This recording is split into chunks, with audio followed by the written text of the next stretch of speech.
pinagkakatiwalaan ng mas maraming Pilipino. ABS-CBN News and Current Affairs. Panig sa katotohanan. Panig sa bayan. Eksplosibo! Kontrobersyal na sex video ni Dr. Hayden Ko kasama ang tatlong magkakaibang babae bubusisiin ng XXX. Eksklusibo!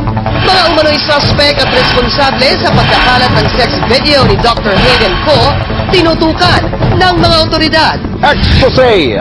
Mga kwento ng ilang pang kababaihang naging biktima rin ng kahalintulad na pang-aabuso sa mga naikalat ng sex video. Ilalantad sa XXX.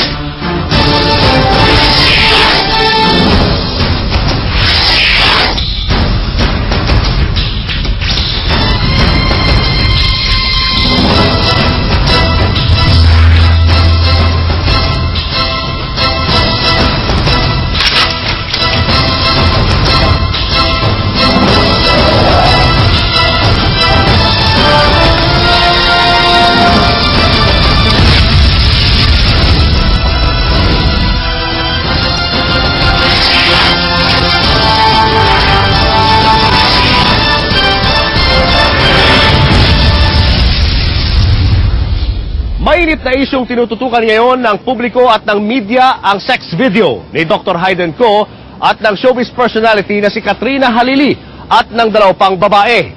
Bidyong lumikha ng ingay na nakarating na rin hanggang sa Senado. Ngayong gabi, hihimayin ng XXX ang laman nitong kontrobersyal na bidyong ito at iisa-isahin ang mga posibleng nilabag nitong doktor.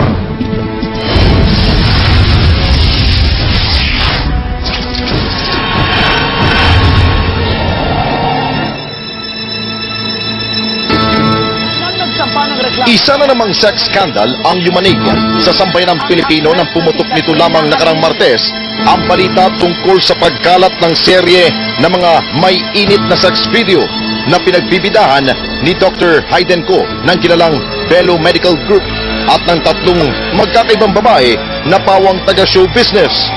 Mabilis na na-upload sa iba't ibang video streaming internet sites, na i-download at pinagpasapasahan sa cellphone at napirata sa mga VCD at DVD. Nagigigil ka sa akin? Alam mo ko? Ang kopya ng dalawang bersyon ng video ni na Dr. Hayden, katambal ang sexy star na si Katrina Halili. Isang bersyon ng sex video ni Dr. Hayden muli at ng isang Brazilian model na di umano'y minor de edad. At dalawang bersyon din ng video ni Dr. Hayden na naman at ng isang baguhang artista na commercial model rin. Kinundina ng mga taga-showbiz si Katrina at maging ng ilang mga politiko itong si Dr. Hayden Ko dahil sa lumabas na sex scandal. Maging ang nasa bidyong si Katrina Halili ay nagsampa na ng reklamo laban sa nakaniig na doktor. Basta po hindi po ako uurong. Dapat po nagbayad yung mga taong gumawa nito. Pati yung mga taong nagkalat ng video. Kasi napakawalang iya nila. Hindi ko po sila uurungan. Nalaban po ako sa kanila. Wala po akong pakialam.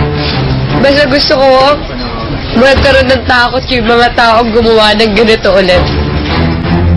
Sa harap ng kaluwat ka ng pagpatikos kay Dr. Hayden Ko, minabuti ng XXX na suriin ang bawat detalye ng kumalat na mga video upang malaman kung maaari nga bang magamit ang mga ito kontra man o pabor sa doktor na bida sa naturang mga sex video. Sa unang bersyon ng video ni na Dr. Hayden Ko at sexy actress na si Katrina Halili, makikitang kumakanta at sumasayaw ng dalawa at ang pawang mga naka-underwear lamang. May eksena rin na tanging si Katrina lamang ang nasa video. Say hi muna. Kumaway pa nga siya sa lente ng isang beses. Pero pansining tila ginagalaw o inaayos ang framing ng camera na nagre-record na eksena. Pagkatapos ay narinig ang usapang ito. Alam mo ko? Okay. Sizzling hot! Si Dr. Hayden kaya ang nagsasalitang tao na nasa likod ng kamera. Nang hindi na gumagalaw ang framing ng videocam, maya-maya pa'y nakitang pumasok na sa shop ang doktor. Ang sabi ng mga nagkomento sa video streaming site na pinaglagyan ng videong ito, ang eksena raw na iyon ay ang aktual na pag-iensayo ng dalawa para sa isang production number na kalaunay ginawa ng doktor at sexy star sa isang pa-contest sa telebisyon. Yan ang version 1.